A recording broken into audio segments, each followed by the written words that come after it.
నమస్కారం. న్యూస్ కి స్వాగతం. ముందుగా ముఖ్యాంశాలు. రాజంలో జరిగిన వైసీపీ సర్పంచుల ఆత్మీయ వీడ్కోలు సభ. పదవిలో లేకున్నా ప్రజాపక్షాన్ని నిలబడాలన్న చిన్న శ్రీను.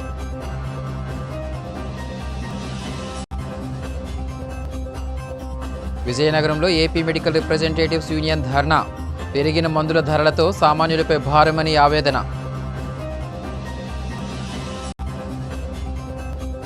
విజయనగరంలో వైభవంగా హనుమాన్ జయంతి వేడుకలు. కంటోన్మెంట్ హనుమాన్ ఆలయానికి పోటెత్తిన భక్తులు. విజయనగరం జిల్లా రాజం నియోజకవర్గంలో వైఎస్ఆర్ కాంగ్రెస్ పార్టీ ఆధ్వర్యంలో సర్పంచుల ఆత్మీయ వీడ్కోలు సమావేశం ఘనంగా జరిగింది.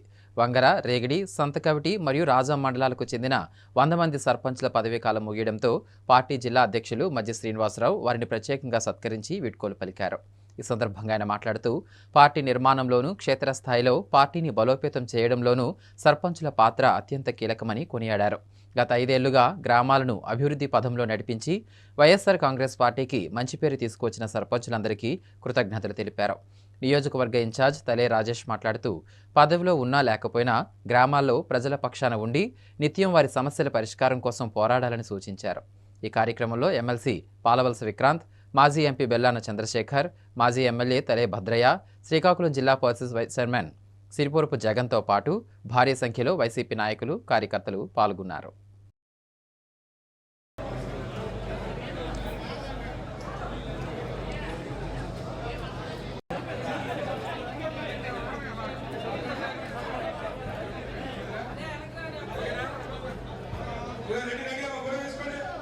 మాకైతే మన గవర్నమెంట్ లో మాకెంత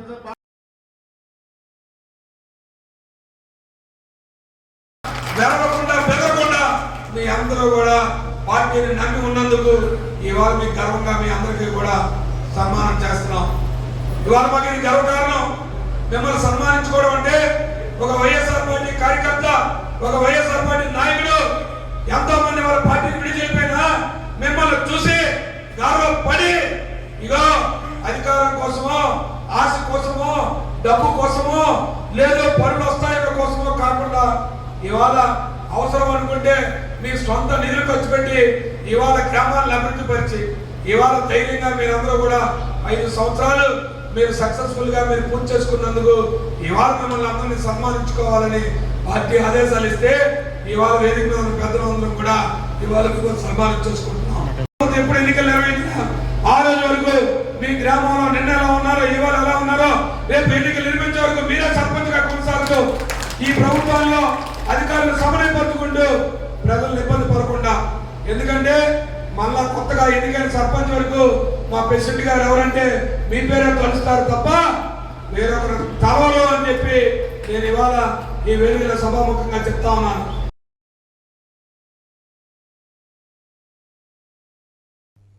విజయనగరం జిల్లా మెంటాడ మండల కేంద్రంలో గురువారం అగ్ని ప్రమాదం చోటు చేసుకుంది. స్థానిక మండల వీధిలో నివాసం ఉంటున్న మండల సచివతి అనే మహిళకు చెందిన పెంకుటింట్లో ఒక్కసారిగా మంటలు చెలరేగాయి. ఇంటి నుంచి దట్టమైన పొగలు రావడాన్ని గమనించిన స్థానికులు తీవ్ర భయాందోళనకు గురై వెంటనే గజపతి నగర్ అగ్నిమాపక కేంద్రానికి సమాచారం అందించారు. సమాచారం అందుకున్న వెంటనే అగ్నిమాపక సిబ్బంది ఘటనా స్థలానికి చేరుకుని మంటలను అదుపు చేశారు. ఈ ప్రమాదంపై గజపతి నగరం ఫైర్ ఎస్ఐ రవిప్రసాద్ మాట్లాడుతూ ప్రాథమిక విచారణలో విద్యుత్ షార్ట్ సర్క్యూట్ కారణంగానే ఈ ప్రమాదం జరిగినట్లు నిర్ధారణ అయిందని తెలిపారు. సకాలంలో స్పందించి మంటలను ఆర్పడం వలన పొరుగు ఇళ్లకు ప్రమాదం తప్పిందని ఆయన పేర్కొన్నారు. అయితే ఈ అగ్ని ప్రమాదంలో ఇంట్లో ఉన్న సుమారు 70,000 రూపాయల నగదుతో పాటు కొంతమేర బంగారం కాలిపోయినట్లు బాధితులు ఆవేదన వ్యక్తం చేస్తున్నారు. చీపురుపల్లి ఎమ్మెల్యే కిమిడి కళా వెంకట్రావు ఇటీవల మాజీ ముఖ్యమంత్రి వైఎస్ జగన్మోహన్ రెడ్డి మరియు బొత్స సత్యనారాయణలపై చేసిన వ్యక్తిగత విమర్శలను జిల్లా పరిషత్ చైర్మన్ మధ్య శ్రీనివాసరావు తీవ్రంగా ఖండించారు. ఈ మేరకు ఆయన మీడియా సమావేశం నిర్వహించి పలు కీలక వ్యాఖ్యలు చేశారు. ఈ సందర్భంగా ఆయన మాట్లాడుతూ ప్రజా సమస్యల మీద చర్చించాల్సిన సమయంలో వ్యక్తిగత దూషణలకు దిగడం రాజకీయ సంస్కృతి కాదని మండిపడ్డారు. ముఖ్యంగా మూలపేట పోర్టు నిర్మాణం మరియు అమరావతి రాజధాని అంశాలపై వైఎస్ఆర్ కాంగ్రెస్ పార్టీ అడుగుతున్న సూటి ప్రశ్నలకు సమాధానం చెప్పలేకనే ఎమ్మెల్యే ఇలాంటి వ్యక్తిగత విమర్శలకు పాల్పడుతున్నారని ఆరోపించారు. గతంలో మీరు ప్రాతినిధ్యం వహించిన నియోజకవర్గాల్లో ఏ మేరకు అభివృద్ధి చేశారో ప్రజలకు చెప్పాలని డిమాండ్ చేశారు. రాజకీయాన్ని వ్యక్తిగత స్థాయికి తీసుకువెళ్లి కుటుంబ సభ్యుల గురించి మాట్లాడటం సరికాదని, ఒకవేళ అదే ధోరణి కొనసాగిస్తే తాము కూడా మీ కుటుంబాల గురించి మాట్లాడటం పెద్ద పని కాదని హెచ్చరించారు. ఈ సమావేశంలో వైసీపీ నాయకులు, కార్యకర్తలు పాల్గొన్నారు. తెలుగుదేశం పార్టీ మాజీ మంత్రివర్యులు, చీపురుపల్లి శాసనసభ్యులు కళా వెంకటరావు వారు కొన్ని విషయాలు వారు మాట్లాడారు. వారు జగన్మోహన్ రెడ్డి గారిని ఉద్దేశించి, బొత్స సత్యనారాయణ గారిని ఉద్దేశించి వారు కొన్ని విమర్శలు చేశారు. నేను వారిని సూటిగా మాట్లాడుతూ ఉన్నాను. వారు ఏదైనా విమర్శ చేసేటప్పుడు వారు ఒక సీనియర్ శాసనసభ్యులు, వారి మీద అపారమైన గౌరవం ఉందని ఈ రోజు వరకు మాకు అపారమైన గౌరవం ఉంది. కానీ వారు మాట్లాడిన మాటలన్నీ చూస్తూ ఉంటే వారు కొన్ని వ్యక్తిగత విమర్శలు, జగన్మోహన్ రెడ్డి గారు మీద కొన్ని, బొత్స సత్యనారాయణ గారి గురించి కొన్ని వ్యక్తిగతమైన మాటలు మాట్లాడారు. వాటిని పూర్తిగా ఖండిస్తూ ఉన్నాను. మొట్టమొదటిగా వారు మాట్లాడిన మాటల్లో మూలపేట పోర్టు గురించి వారు మాట్లాడుతూ బొత్స సత్యనారాయణ గారికి అవగాహన లేదని, లేదు జగన్మోహన్ రెడ్డి గారు అమరావతి విషయంలో అభివృద్ధిని అడ్డుకుంటున్నారని, గత 5 సంవత్సరాల పరిపాలనలో ఏ అభివృద్ధి జరగలేదని వారు చెప్తా ఉన్నారు. నేను వారిని సూటిగా ప్రశ్నిస్తా ఉన్నాను. మీ మాటలు గత కాలంగా మీ నాయకులు కానీ, లేదు ఈ ప్రాంతంలో ప్రార్థన చూసిన ప్రజలు కానీ మిమ్మల్ని 2 సంవత్సరాలుగా చూస్తూ ఉన్నారు. మీరు మాట్లాడుతున్న మాటలు మూలపేట పోర్టు విషయంలో ఏదో 1806 అని, ఏవో స్వర్గీయ ఎన్టీ రామారావు గారని మీరు ఏవో మాటలు చెప్తా ఉన్నారు. మీరు 2024 సంవత్సరం వరకు మీరు శ్రీకాకుళం జిల్లాలో మీరు ప్రాతినిధ్యం వహిస్తూ ఆనాడు ఉన్న శాసనసభ్యుడిగా ఉమ్మడి విజయనగరం జిల్లాలో ఒక బల్జిపేట మండలానికి మీరు శాసనసభ్యులుగా ఉండేవారు. మీరు మూలపేట పోర్టుని ఎవరి హయాంలో దాని శంకుస్థాపన జరిగింది, ఎవరి హయాంలో భూసేకరణ జరిగింది, ఎవరు దానికి అనుమతులు తెచ్చారు అనే విషయం మీద మీకు ఏమైనా ఇంకా అనుమానం ఉంటే దానికి సంబంధించి ఉత్తర్వులు కానీ అనుమతులు కానీ మీకు తెచ్చి పెడతాం. అంతేగాని మీరు పూర్వకాలంలో పెట్ట కథలు 1806లో ఏదో అండమాన్ వెళ్ళారనో, లేదు బ్రిటిష్ కాలం నాటి మాటలో, లేదు మీరు వచ్చి మీకేదో ఉన్నతమైన పదవులు అందుతాయనో ఒక ఆలోచనతో ఆశతో మీరు కొన్ని మాటలు మాట్లాడారు. మూలపేట పోర్టు గురించి కానీ, లేదు భోగాపురం విమానాశ్రయం గురించి కానీ మీకు మాట్లాడే హక్కు ఉందా? అసలు భోగాపురం విమానాశ్రయం గురించి వ్యక్తిగతంగా మీకు ఏమైనా తెలుసా? అసలు భోగాపురం విమానాశ్రయం తాలూకా స్థితిగతులు కానీ, ఆ విమానాశ్రయం ఏర్పడడానికి మేము చేసిన కృషిని కానీ, జగన్మోహన్ రెడ్డి గారి కృషిని కానీ, పెద్ద సత్యబాబు గారు చేసిన కృషిని కానీ మీరు ఏనాడేరా మీకు అవగాహన ఉంటే అవగాహన తెచ్చుకొని దానికి సంబంధించిన కార్యక్రమాలు, ఈ జిల్లాను అభివృద్ధి చేసిన ఘనత వారికి దక్కుతుంది. దేనికి మేము కార్యక్రమం చేసాం? మేము 30% పైబడి పనులు చేసాం. దానికి సంబంధించి అన్ని అనుమతులు తీసుకొచ్చాం. దానికి సంబంధించిన భూసేకరణ చేసాం. దానికి సంబంధించి 2 గ్రామాలు మూలపేట, విష్ణుచక్రం 2 గ్రామాలని రీహాబిలిటేట్ చేసాం. మేము అన్ని అనుమతులు చేసే కార్యక్రమం చేస్తే మీరు ఆ పోర్టుని ప్రైవేటు పరం చేయడానికి వీలుగా మీరు పనులు ఆపేసి కూర్చున్నారు. కాబట్టి ఈ రాష్ట్రంలో ఉన్న ప్రజలందరికీ తెలియజేయాలి జగన్మోహన్ రెడ్డి గారు చేసిన అభివృద్ధి అని చెప్పి మీకు చెప్పాలనే ఉద్దేశంతో మేము వెళ్ళాం. దానికి మీరు చెప్తున్న మాటలేంటి? చంద్రబాబు నాయుడు గారు అభివృద్ధి చేశారని చెప్తారు. ఏం చేశారు చంద్రబాబు నాయుడు గారు?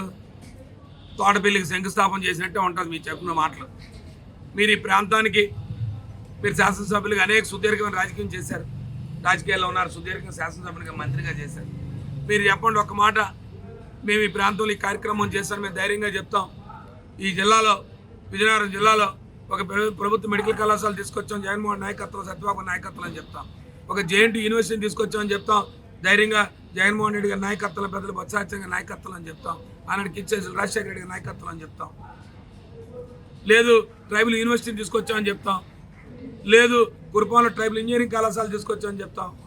లేదు శ్రీకాకుళం జిల్లాలో మీరు ఆనాడు శాసనసభ్యులుగా ఉన్నప్పుడు మంత్రిగా ఉన్న ఒక రిమ్స్ మెడికల్ కళాశాల తీసుకొచ్చామని చెప్తాం. లేదు ఉత్తరాంలో కిడ్నీ రీసెర్చ్ సెంటర్ తీసుకొచ్చామని చెప్తాం. చెప్పండి మీరు ఒక్క మాట. మీ 40 సంవత్సరాలు మీ సుదీర్ఘమైన రాజకీయ జీవితంలో మీరు అనేక మంది ముఖ్యమంత్రుల దగ్గర మీరు చేశారా మంత్రులుగా? స్వర్గీయ ఎన్టీ రామారావు గారి దగ్గర చేశారు, చంద్రబాబు నాయుడు గారి దగ్గర చేశారు. మీరు మీ నియోజకవర్గ ప్రాంతానికి ఏం చేశారు ఒక మాట చెప్పగలరా?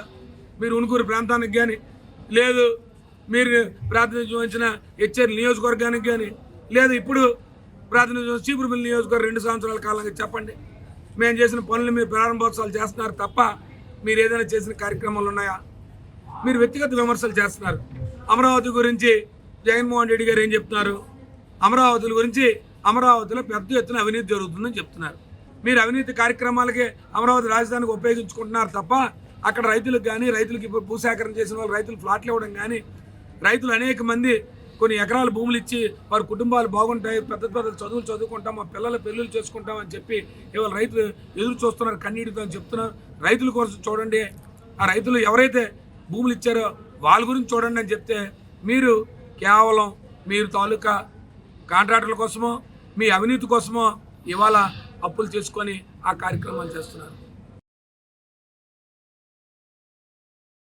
ప్రజలకు నాణ్యమైన మందులను సరసమైన ధరలకు అందించాలంటే మందులపై జీఎస్టీని వెంటనే తొలగించాలని Andhra Pradesh medical sales representatives union Vizianagaram శాఖ డిమాండ్ చేసింది. ఈ మేరకు విజయనగరం జిల్లా కేంద్రంలోని కోట జంక్షన్ వద్ద యూనియన్ ఆధ్వర్యంలో ధర్నా కార్యక్రమం నిర్వహించారు. ఈ సందర్భంగా యూనియన్ నాయకులు యుఎస్ రవికుమార్ తదితరులు మాట్లాడుతూ ప్రస్తుతం అమలులో ఉన్న జీఎస్టీ విధానం వల్ల మందుల ధరలు పెరిగి సాధారణ ప్రజలకు భారంగా మారుతున్నాయని ఆవేదన వ్యక్తం చేశారు. ముఖ్యంగా ప్రాణాపాయ పరిస్థితుల్లో అవసరమయ్యే ఔషధాలు కూడా అధిక ధరలకు లభిస్తున్నాయని తెలిపారు. మందుల ధరలను హోల్సేల్ ధరలకు ముడిపెట్టి నిర్ణయించే విధానాన్ని ప్రభుత్వం వెంటనే రద్దు చేయాలని డిమాండ్ చేశారు. ఈ విధానం వలన కంపెనీలు, డిస్ట్రిబ్యూటర్లు అధిక లాభాలు పొందుతుండగా వినియోగదారులు నష్టపోతున్నారని ఆరోపించారు. ప్రజల ఆరోగ్యాన్ని దృష్టిలో ఉంచుకుని కేంద్ర రాష్ట్ర ప్రభుత్వాలు తక్షణమే చర్యలు తీసుకుని జీఎస్టీని రద్దు చేయాలని, మందుల ధరలను నియంత్రించే విధానాలను పునఃపరిశీలించాలని యూనియన్ నేతలు కోరారు. ఈ ధర్నాలో సిపిఎం నాయకుడు రెడ్డి శంకర్రావు, యూనియన్ సభ్యులు, మెడికల్ ప్రతినిధులు పాల్గొన్నారు. 400 శాఖల్లో ఒక ప్రచార కార్యక్రమం నిర్వహిస్తున్నాం. Quality medicines at affordable price, నాణ్యమైన మందులు సరసమైన ధరలకు అందించాలనే నినాదంతో ఈ క్యాంపెయిన్ మేము చేస్తున్నాం. నాణ్యమైన మందులు లేకపోవడం వల్ల, అంటే క్వాలిటీ లేకపోవడం, నకిలీ నాసిరక మందులు విపరీతంగా మార్కెట్లో ఉన్నాయి. ఈ మధ్యకాలంలో మధ్యప్రదేశ్లో ఒక దగ్గుమందు తాగి 15 మంది చిన్నపిల్లలు చనిపోయారు. సో క్వాలిటీ మెడిసిన్స్ లేకపోవడం వల్ల ఈ మరణాలు అనేవి జరుగుతున్నాయి. వీటి మీద క్వాలిటీ చెక్స్ అనేది ఉండాలనేది మా తాలూకా డిమాండ్. భారతదేశంలో అనేక గణాంకాలు ఏం చెప్తున్నాయంటే, దీర్ఘకాలిక వ్యాధికి వచ్చిన పేషెంట్స్ హాస్పిటలైజ్ అవ్వడం ద్వారా పేదరికంలోకి, బిలో పావర్టీ లైన్లోకి వెళ్తున్నారని అనేక రకాలైన గణాంకాలు ఉన్నాయి. అది క్యాన్సర్ కానీ, గుండె జబ్బులకు సంబంధించిన వ్యాధులు కానీ ఇవి వచ్చినప్పుడు మెజారిటీ ఖర్చు ఎక్కడ అవుతున్నదంటే మందుల మీద అవుతుంది. మందుల ధరలు విపరీతంగా ఉండడం వల్ల పేదరికంలోకి అనేక మంది ప్రజలు నెట్టవేయబడుతున్నారు. వాళ్ళ ఆస్తులను కూడా అమ్ముకునే పరిస్థితిలో ఉంది. దీనికి ముఖ్యమైన కారణం మందుల మీద ఎటువంటి పన్ను ఉండకూడదు అనేది మా తరగా ప్రధానమైన డిమాండ్. రోగం వచ్చి రోగంతో బాధపడుతుంటే రోగం మీద పన్ను వేయడం ఎంతవరకు సమంజసం? మేము చేసిన పోరాటం వల్ల ఈ మధ్యకాలంలో జీఎస్టీ స్లాబ్స్ కొన్నిటి మీద తగ్గించారు. ఖచ్చితంగా ప్రభుత్వం తగ్గించడానికి స్వాగతిస్తున్నాం. కానీ మా డిమాండ్ ఏంటంటే మందుల మీద ఎటువంటి పన్ను 0% జీఎస్టీ అనేది మేము అడుగుతున్నాం. ధరలు నిర్ణయించడంలోనే లోపభూయిష్టమైన పద్ధతులను కేంద్ర ప్రభుత్వం వ్యవహరిస్తుంది. మార్కెట్ కండిషన్స్కి ధరలు నిర్ణయించుకునే వీటిని వదిలేసింది. దీనివల్ల మందుల ధరలు విపరీతంగా పెరిగాయి. Drug price control authority DPCA ఉండేది, ఆ యంత్రాంగాన్ని మొత్తం నిర్వీర్యం చేసింది. మ్యాప్ అంటారు, maximum allowable post manufacturing expense అంటాం. అంటే ముడి సరుకు ఎంత అయింది, 100 రూపాయలు అయితే నేను 200 రూపాయలు వేసుకుంటాను. స్టిక్కరింగ్కి 50 రూపాయలు అయితే 200 వేస్తాను. అదేవిధంగా ట్రాన్స్పోర్ట్కి 1000 రూపాయలు అయితే 2000. అంటే మందులు ధరలు నిర్ణయించుకునే ఇది ఫార్మస్యూటికల్ కంపెనీ మీద ప్రభుత్వాలు వదిలేసాయి. ఇది చాలా తప్పు. ఉత్పత్తి మీద కొంచెం లాభం వేసుకోవాలి కాబట్టి అందుకనే 1000%, 2000%, 3000% లాభం ఈ ఫార్మస్యూటికల్ కంపెనీలు ప్రజల దగ్గర నుంచి దోపిడీ చేస్తున్నాయి. మా డిమాండ్ ఏంటంటే ప్రభుత్వ రంగ మందుల కంపెనీలను పునరుద్ధరించడం ద్వారా మందుల ధరలను నిర్ణయించడంలోనే లోపభూయిష్టమైన పాత్ర ఉంది. మందుల మీద పన్ను ఉండకుండా ఉంటే మందుల ధరలు తగ్గుతాయి. దాంతోపాటు క్వాలిటీ మెడిసిన్స్ ఉండాలని ఫార్మస్యూటికల్ కంపెనీస్ అనైతిక మార్కెటింగ్ పద్ధతిని అవలంబిస్తున్నాయి. UCPMP అంటాం, uniform code of pharmaceutical marketing practices చట్టాన్ని కఠినతరం చేయడం ద్వారా, అనైతిక పద్ధతుల ద్వారా మార్కెటింగ్ చేయడం ద్వారా కూడా మందుల ధరలు పెరుగుతున్నాయి. దీనికి నిరసనగా మేము చేస్తున్న కార్యక్రమానికి ఐఎంఏ డాక్టర్లు, కెమిస్ట్ అండ్ డ్రగ్గిస్టులు, వివిధ ప్రజా సంఘాలు మద్దతు తెలుపుతున్నాయి. రాజకీయ పార్టీలు అన్నీ వీటిని ఎజెండాలో పెట్టాల్సిందిగా మేము కోరుతున్నాం. మందుల ధరలు, నాణ్యమైన మందులు తక్కువ ధరకు ఇవ్వాలనే ఈ ఉద్యమానికి ప్రజలందరూ సహకరించాలని కోరుతున్నాం. ఆరోగ్యం అనేది ప్రతి పౌరుని యొక్క హక్కు. ఆ హక్కు మీద కేంద్ర ప్రభుత్వం పెద్ద ఎత్తున దాడి చేస్తూ ఉంది. ఈరోజు కష్టపడి పనిచేసిన తర్వాత వచ్చిన ఆదాయంలో సగం పైగా ఈరోజు ఆరోగ్యం కోసం ఖర్చు పెడతా ఉన్నారు ప్రజానికం. అటువంటి దాని మీద ఊరట కల్పించాలని చెప్పేసి, మందులపైన GST ఎత్తివేయాలని చెప్పేసి, మందులు అనేవి మొత్తం ప్రజానికి అందుబాటులో తీసుకురావాలని చెప్పేసి ఈరోజు APMSRU ఆధ్వర్యంలో ప్రచార కార్యక్రమం జరుగుతూ ఉంది. దీనిపైన కేంద్ర ప్రభుత్వం, రాష్ట్ర ప్రభుత్వాలు కూడా ఖచ్చితంగా ఆలోచించాలి. ఈరోజు పెద్ద ఎత్తున లాభాలు ఈరోజు కార్పొరేట్ కంపెనీలు, అందులో ఫార్మర్ కంపెనీలు అర్జిస్తూ ఉన్నాయి. కార్పొరేట్ కంపెనీ అంత లాభాలు వస్తున్నాయంటే ప్రజల మీద పెద్ద ఎత్తున దోపిడీ చేస్తున్నారని చెప్పేసి అర్థమవుతూ ఉంది. కాబట్టి ఖచ్చితంగా ఆరోగ్యం నుంచి ప్రభుత్వాలు తప్పుకోకుండా ఆరోగ్యం అనేది ప్రభుత్వం బాధ్యత అనే విధంగా వ్యవహారం చేయాలని చెప్పేసి ఈరోజు CITగా మేము డిమాండ్ చేస్తున్నాం. లేకపోతే భవిష్యత్తులో పెద్ద ఎత్తున ఆందోళన చేస్తామని చెప్పేసి సందర్భంగా హెచ్చరిస్తూ ఉన్నాం. కాసేపు విరామం.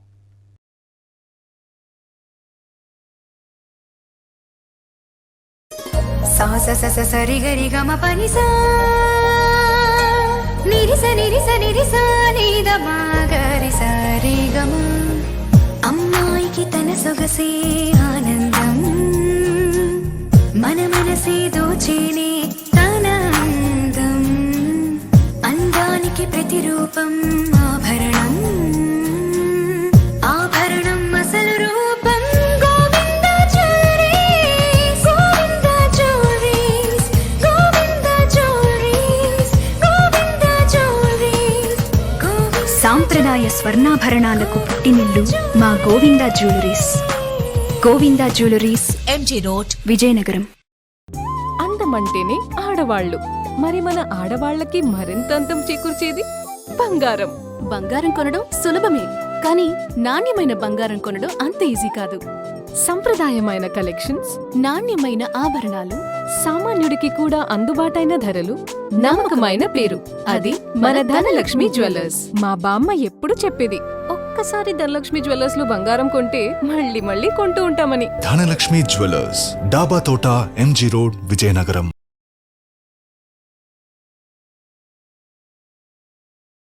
Welcome back.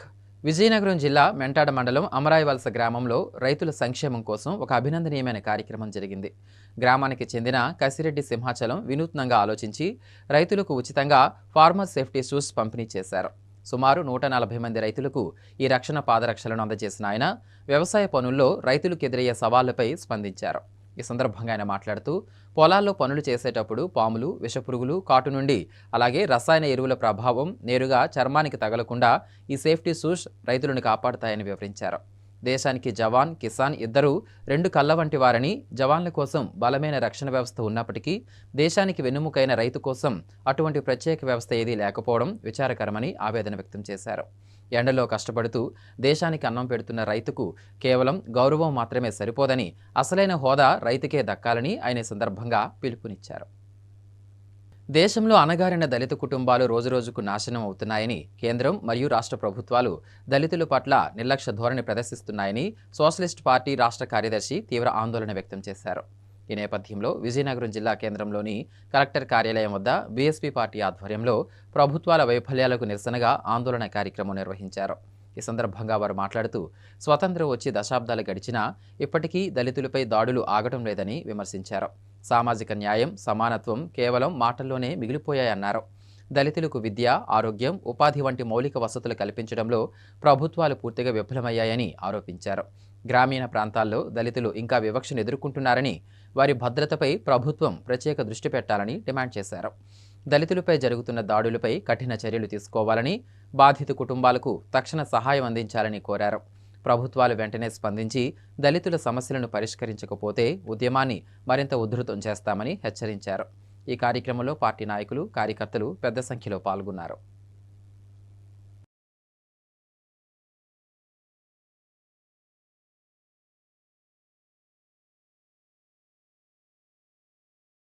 ఎక్కడైనా దళితులు కానీ, అణగారిన వర్గాలు కానీ ఎక్కడైనా ఇటువంటి సమస్యలు ఎదురైతే వెంటనే మా పార్టీ స్పందించి అక్కడికి వెళ్ళవలసిన బాధ్యతగా ఉందని చెప్పేసి నన్ను ఆల్రెడీగా ఇటువంటి కార్యక్రమానికి వెళ్ళమని కూడా ప్రోత్సహించారు. కానీ అన్నగారిన ప్రజలు అనేక మంది కూడా దళితులై ఉన్నారు, నిరుద్యోగులై ఉన్నారు, పేదరికంలో ఉన్నారు. ఇప్పుడు ఎంతసేపు మనకు కులము, మతము, వర్గము, వర్ణభేదము, లింగభేదమే తప్ప సమస్యలు వాటిని తీర్చాలన్న ఒక తపన కానీ ఎవరికి ఏ ప్రభుత్వానికి కానీ ఏ నాయకుడికి కానీ ఏ ముఖ్యమంత్రి కానీ ఏ ప్రధానమంత్రి కానీ లేకపోవడం శోచనీయం. ముఖ్యంగా అనేక సమస్యలు ఉన్నాయి. ఎంతసేపు లడ్డు కార్యక్రమము, ఎంతసేపు కులము మతాన్ని ప్రేరేపిస్తూ మరి ఒక రకంగా ఆలోచిస్తే సుప్రీంకోర్టు ఇచ్చినటువంటి తీర్పు పట్ల దళిత క్రైస్తవులు చాలా నిరసన తెలుపుతున్నారు. ఎందుకంటే వాళ్ళు క్రైస్తవ మతం తీసుకున్నప్పటికీ చర్చికి వెళ్ళినప్పటికీ కూడా వాళ్ళ మీద కుల వ్యవస్థ పోలేదు ఈ రోజు కూడాను. ఎందుకంటే కేంద్రం వేసినటువంటి కొన్ని కమిషన్లు, రంగనాథ్ మిశ్రా కమిషన్ కానీ, సతీష్ పాండే వేసినటువంటి కమిషన్ కానీ కేంద్ర ప్రభుత్వానికి ఈ రిపోర్ట్ ఇవ్వడం జరిగింది. వాళ్ళు క్రైస్తవులుగా ఉన్నప్పటికీ చర్చికి వెళ్ళినప్పటికీ ఈరోజు కూడా వాళ్ళ మీద కుల వ్యవస్థ పోలేదనేటువంటిది ఆ కమిషన్లో కేంద్ర ప్రభుత్వానికి చెప్పడం జరిగింది. అయినా అవన్నీ పట్టించుకోకుండా ఈరోజు మళ్ళీ ఈ రాష్ట్రంలో కూటమి ప్రభుత్వం వచ్చిన తర్వాత మరి దళితుల మీద, ఎస్టీల మీద కూడా ఈ దాడులు విపరీతంగా పెరిగాయి. దీనికి ప్రధానమైన కారణం ఏంటంటే ఒక కులం అనేటువంటిది కుల వివక్షతోనే ఈ యొక్క దాడులు కొనసాగుతున్నాయి. అందుచేత కేంద్ర ప్రభుత్వం మళ్ళీ పునఃపరిశీలన చేసి సుప్రీంకోర్టులో రీపిటిషన్ వేయవలసినటువంటి పరిస్థితి ఇవాళ ఉంది. అందుచేత బహుజన్ సమాజ్ పార్టీ రోజు రాష్ట్రంలో అన్ని కలెక్టరేట్ల ముందు ఈ యొక్క ధర్నా కార్యక్రమాన్ని నిర్వహించి ఈ యొక్క నిరసనని తెలియజేయడం జరుగుతుంది. మరి అలాగే ఆకివీడ్లో మన డిప్యూటీ స్పీకరు తిరుమలారు గారు ఈరోజు అక్కడ ఉండేటువంటి పోలీస్ పికెటింగ్ ఉంది. మరి అక్కడ 144 సెక్షన్ అమల్లో ఉంది. వందలాది మంది అనుచరులతో వెళ్ళి ఆ దళితపేట మీద దాడి చేసి అక్కడ ఏదో ఒక గుడి ఉంటే నేను రామాయణం కడతాను, నేను అది చేస్తాను, ఇది చేస్తామని చెప్పేసి కులాలను రెచ్చగొట్టే పరిస్థితి డిప్యూటీ స్పీకర్ చేశారు. కాబట్టి ఆయన మీద కేసు నమోదు చేసి ఆయన బర్తరఫ్ చేయాలని బహుజన్ సమాజ్ పార్టీ డిమాండ్ చేస్తుంది. విజయనగరం జిల్లా రేగిడి మండలం సంకిలిలోని ఈఐడి ప్యారీ ఫ్యాక్టరీ వద్ద కార్మికులు పెద్ద ఎత్తున నిరసన కార్యక్రమం చేపట్టారు.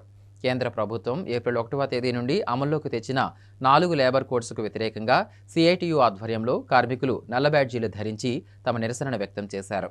కార్పొరేట్ సంస్థలకు మేలు చేసేందుకే ప్రభుత్వం ఈ చట్టాలను తీసుకువచ్చిందని వారు ఆరోపించారు. ఈ సందర్భంగా సిఐటియు జిల్లా అధ్యక్షులు కె సురేష్ మాట్లాడుతూ ఈ లేబర్ కోడ్స్ వలన కోట్లాది మంది కార్మికులకు తీవ్ర అన్యాయం జరుగుతుందని మండిపడ్డారు. గత ఫిబ్రవరి 12న దేశవ్యాప్తంగా సుమారు 36 కోట్ల మంది కార్మికులు సమ్మె చేసినప్పటికీ ప్రభుత్వం ఏమాత్రం వెనక్కి తగ్గకుండా నియంత్రత్వ పోకడలతో వీటిని అమలు చేయడం దుర్మార్గమని విమర్శించారు. అఖిలపక్ష కార్మిక సంఘాల పిలుపు మేరకు రాష్ట్ర వ్యాప్తంగా బ్లాక్ డే నిర్వహించామని, కార్మిక వ్యతిరేక విధానాలను వేడకుంటే భవిష్యత్తులో ఉద్యమాన్ని మరింత ఉధృతం చేస్తామని హెచ్చరించారు. ఈ నిరసనలో యూనియన్ నాయకులు S Krishnarao, VRC Naidu, S Suresh మరియు ఇతర కార్మిక సంఘాల ప్రతినిధులు పాల్గొన్నారు.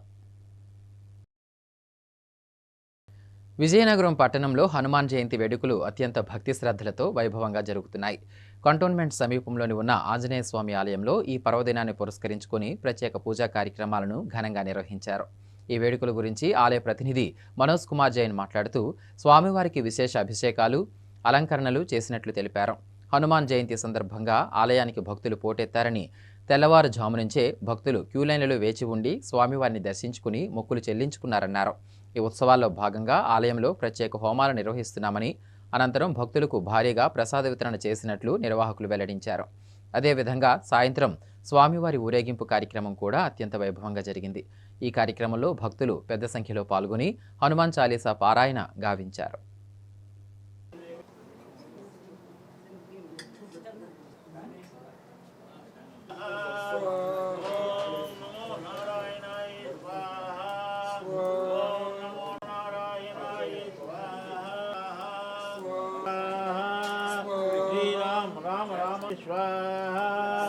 ఓం నమో నారాయణ శ్రీ రామ రామ రామాయ రామ రామాయ స్వాహ శ్రీ రామ రామ రామాయ జయ శరణం శంకర హరి ఓం జయ జయ సియా రామ జయ జయ హనుమాన్ పవన సుతరై ధీర सियावर रामचंद्र पति जय सरी जो नाम हमारा ते जिंदाई न मिले हनुमंता बिन हरि कृपा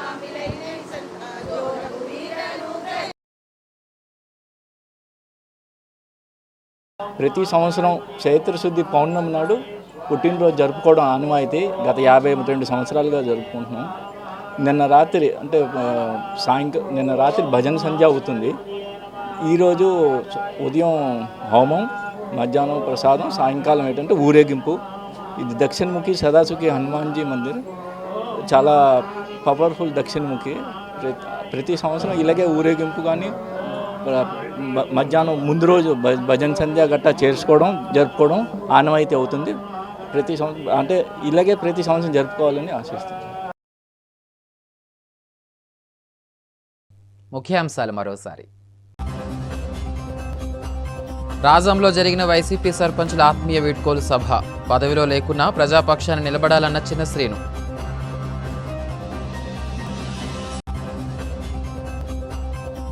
విజయనగరంలో ఏపీ మెడికల్ రిప్రజెంటేటివ్స్ యూనియన్ ధర్నా. పెరిగిన మందుల ధరలతో సామాన్యులపై భారమని ఆవేదన.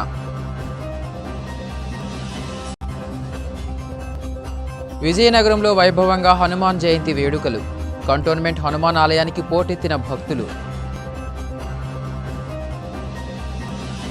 వార్తలు సమాప్తం. చూస్తూనే ఉండండి MM న్యూస్.